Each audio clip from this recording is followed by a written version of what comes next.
when everything collapses at the same time. My name is Laura, and before everything fell apart, I had an ordinary life, not perfect, but stable, a steady job, a 10-year marriage, a simple house filled with memories. I believed that stability was the same as security. I was wrong. The first loss came on a grey Tuesday, one of those days when the sky seems to reflect exactly what's about to happen to us. My boss called me into his office. He didn't even look up from his computer when he spoke. Cuts. The company is restructuring. It's nothing personal. It's never personal until it is. I walked out holding a cardboard box, a knot tightening in my chest. 10 years of dedication reduced to a good luck. But I still had my husband, or so I thought. When I got home, I told him the truth, trying to sound strong. I said I'd figure it out, that it was just a phase. He didn't hug me. He didn't say, "Everything will be okay." He just sighed, like someone who was already tired even before the fall. In the days that followed, something changed. Conversations became short, silences grew unbearably long, and the looks distant. It was during that same period that the phone rang, an unknown number, a serious voice on the other end. "Mrs. Laura, we're calling regarding your parents' estate." My parents had passed away months earlier in an accident I still couldn't fully process. I thought there was nothing left besides the old house in the countryside. I was wrong again. Sitting at the table, listening to numbers that made no sense, my hands began to tremble. Land, investments, accounts my father had never mentioned, a silent fortune built over decades, now mine. I hung up the phone in shock. I didn't cry, I didn't smile, I didn't celebrate. I felt fear. Fear of how that would change everything. Fear of who my husband would become once he knew. Fear that the money would reveal truths I wasn't ready to face. And then I decided not to tell him. I told myself it was temporary. That first, I needed to understand who would stand by me when I had nothing. Time passed. My husband began to complain about everything, the rent, the bills. My lack of contribution. I heard words that hurt more than the layoff itself. "You've changed since you lost your job." I need someone who adds to my life, not someone who holds me back. And I thought, in silence, are you talking to me, or to the poor version of me you believe exists? The arguments became more frequent, colder, crueler, until one night he packed a suitcase. No yelling, no crying, no looking back. I didn't get married to live like this. The door closed, and there I was, sitting on the living room floor, crying like never before, not because of the empty house, but because of the brutal certainty that he left without ever knowing who I truly was, or how much I was worth. Not in money, but in resilience. That night, I held my phone in my hands. The inheritance contract was there, untouched, a new life waiting, while the old one had just died. And I thought, if he had known, would he have stayed? Or worse, would he have treated me differently from the very beginning? After he left, the house became strangely quiet. Not the good kind of quiet, but the kind of silence that hurts your ears. Every corner held an echo of the life I thought I would have. The couch where we used to watch TV series. The table where we had been having dinner in silence in recent months. The bedroom, too empty to bear. I spent days unable to get out of bed. Unemployment weighed heavily. Abandonment crushed me. And the money, that enormous secret, felt like it was burning in my chest. I had everything I needed to start over, but emotionally I felt like I had nothing. It took me weeks to find the courage to open the inheritance documents. When I finally did, my hands were sweating. My heart was racing, as if I were committing a crime. There was the truth I had hidden from everyone. I wasn't broke. I was rich, but alone. I decided that if that money was going to change my life, it would not change who I was. I hired a lawyer, then an accountant, everything in silence, no posts, no announcements, telling no one. I rented a small apartment in another neighborhood, simple, discreet, exactly what I needed. I found a new job, not because I needed the salary, but because I needed to feel alive again. In the first few months, I cried in the shower, on the bus, into my pillow. But I also started smiling to myself, smiling because I realized I was finding myself again, that I no longer needed permission to exist. Meanwhile, he went on with his life. Mutual friends commented, "He's doing well. He found someone else. He said you couldn't handle the pressure." I swallowed hard.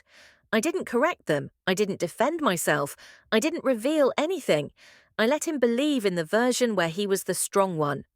And I was the failure. Months later, he sent me a message, short, cold.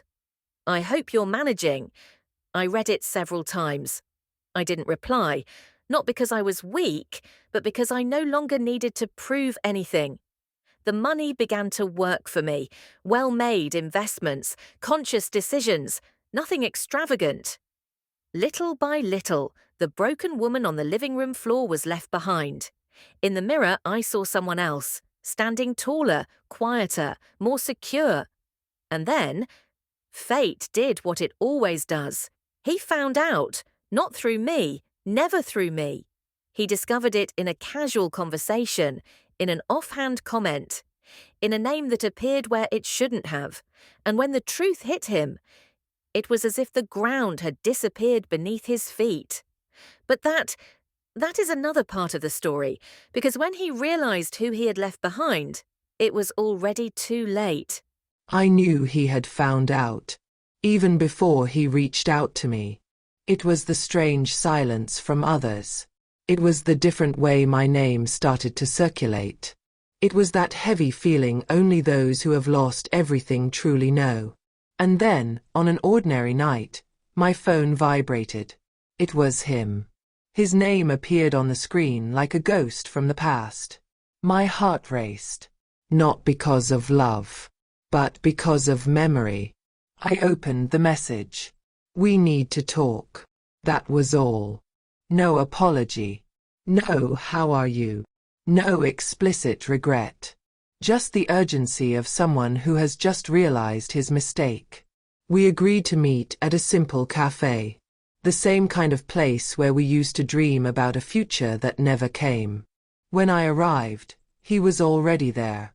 But he wasn't the same man who had walked out with a suitcase.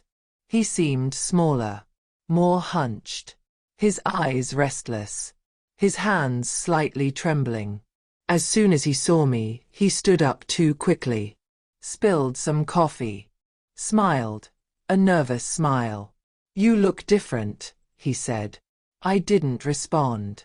He took a deep breath and went straight to the point. No detours. No dignity. "I found out about the inheritance." In that short sentence, everything was there. It wasn't longing. It wasn't love. It wasn't guilt. It was money. I looked at him in silence. He kept talking, tripping over his own words. If I had known, none of this would have happened. I would never have left. We could have gone through this together. That's when something inside me broke. But not from pain. From clarity. I tilted my head slightly and asked, my voice calm, "Would you have stayed for me? Or for what I had?" He froze. The silence answered before he did. He tried to justify himself. Said he was confused. That he was under pressure. That he had made a mistake. But mistakes reveal who we are. And his was leaving when he thought I was worth nothing. So I told him everything I had never said. I told him how I slept on the floor after he left. How I cried in secret. How I rebuilt my life without help. How I chose not to tell him about the inheritance to see who would stay by my side when I looked weak. He lowered his head. "I loved you," he murmured. And that's when I replied with the sentence he would never forget. "No. You loved the security I gave you. When it ended, You left. He asked for another chance. Said we could start over. That now everything would be different. I looked at him. And I didn't feel anger. I felt peace. For the first time, I didn't need to be chosen. I had already chosen myself. I stood up, picked up my bag, and said, "You left me when you thought I had nothing. I found myself when I truly had no one.